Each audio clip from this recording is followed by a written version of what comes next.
In the turbulent landscape of Southern Africa's liberation struggles, Lieutenant General Lookout Kalisabantu Vumandaba Masuku stands as a towering figure of military acumen and unyielding resolve.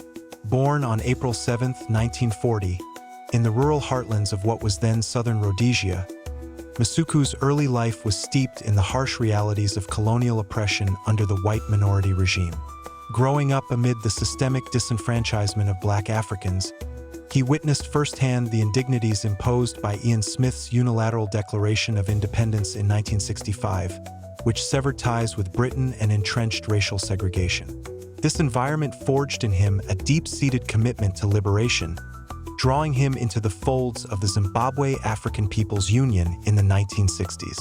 ZAPU, under the charismatic leadership of Joshua Nkomo, represented a beacon for those seeking to dismantle the colonial yoke through both political agitation and armed resistance. Masuku's entry into the Zimbabwe People's Revolutionary Army, ZIPRA, ZAPU's militant wing, marked the beginning of his meteoric rise as a military leader. Formed in the mid-1960s, ZIPRA adopted a Marxist-Leninist ideology, blending guerrilla warfare with ambitions for a more structured, conventional military approach.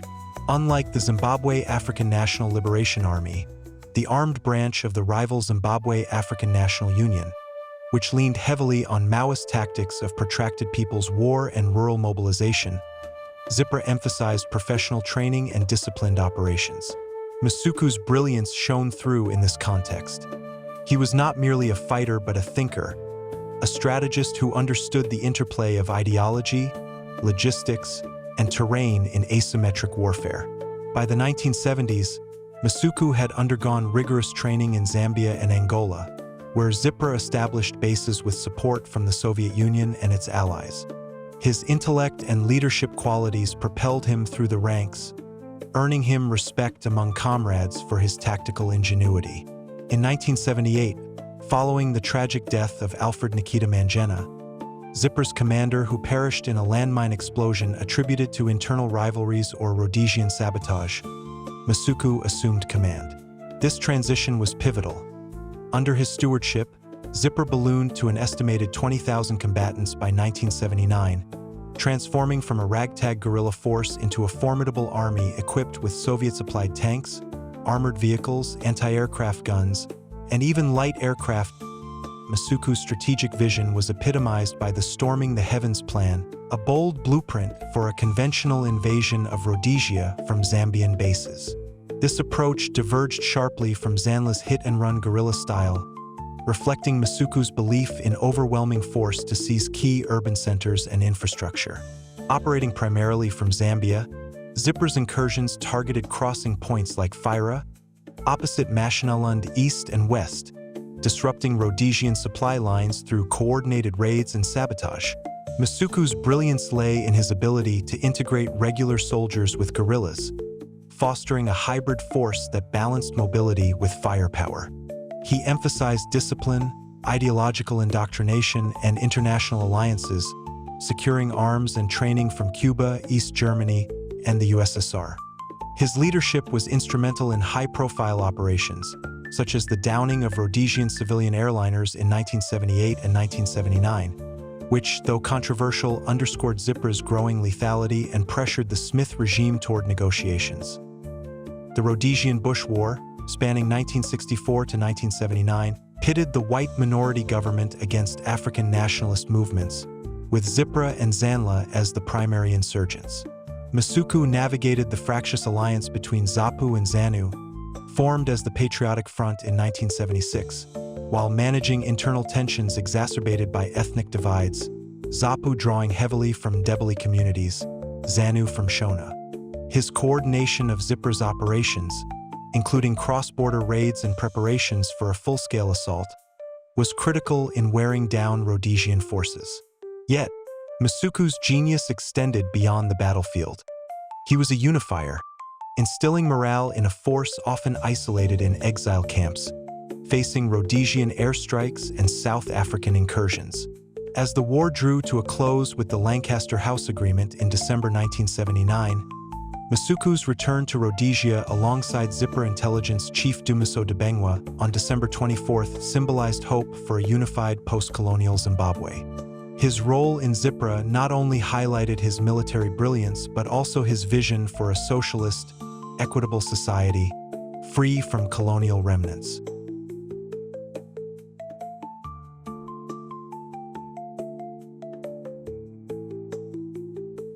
The dawn of Zimbabwe's independence on April 18, 1980, promised reconciliation and unity, but for Lookout Masuku, it heralded a descent into humiliation and injustice at the hands of Robert Mugabe's government. Appointed deputy commander of the newly formed Zimbabwe National Army, ZNA, Masuku was tasked with integrating ZIPRA, ZANLA, and former Rhodesian security forces into a cohesive military.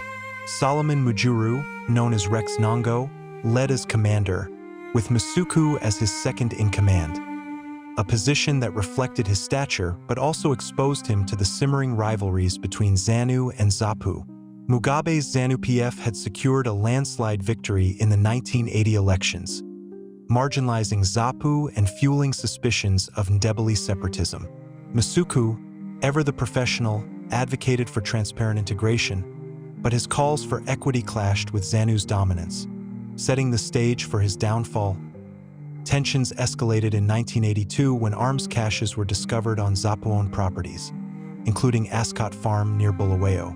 Mugabe accused ZAPU of plotting a coup, a charge that historians now attribute partly to South African meddling and ZANU's paranoia. On March 11, 1982, Masuku and Debengwa were arrested alongside other ZIPRA leaders like Vote Moyo. The humiliation was profound. Masuku, a liberation hero who had commanded thousands in the bush, was paraded as a traitor. Detained at Chikurubi Maximum Security Prison, he endured harsh conditions, including isolation and interrogation, under emergency regulations inherited from the Rhodesian era.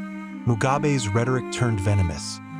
At a rally, he likened ZAPU leaders to a cobra in the house, vowing to strike and destroy its head.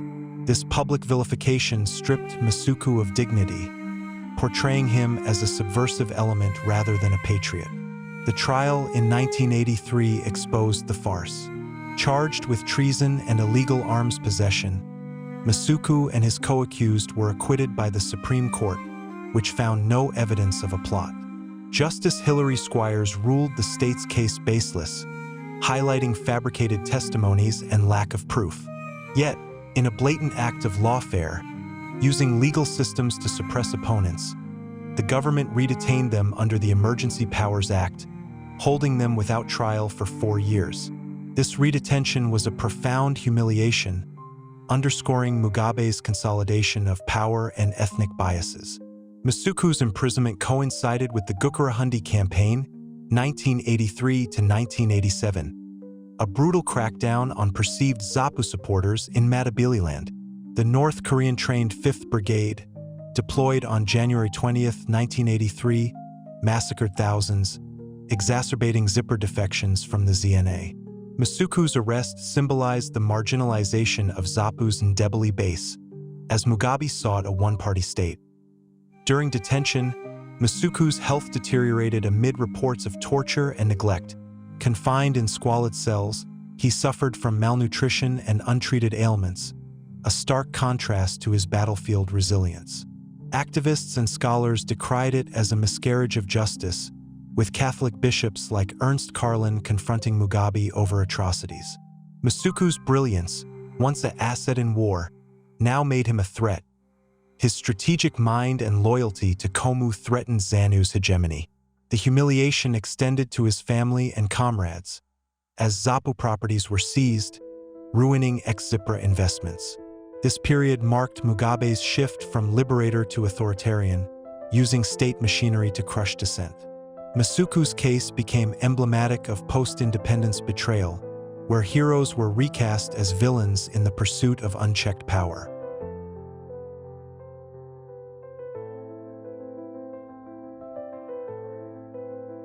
Released on March 11, 1986, due to his failing health, Lookout Masuku's later life was a poignant epilogue to a career defined by brilliance and betrayal.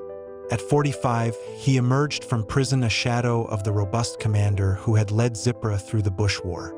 Diagnosed with cryptococcal meningitis, a fungal infection exacerbated by his weakened immune system from years of incarceration, he was admitted to Paranaatwa Hospital in Harare. Masuku's release was not an act of mercy but necessity.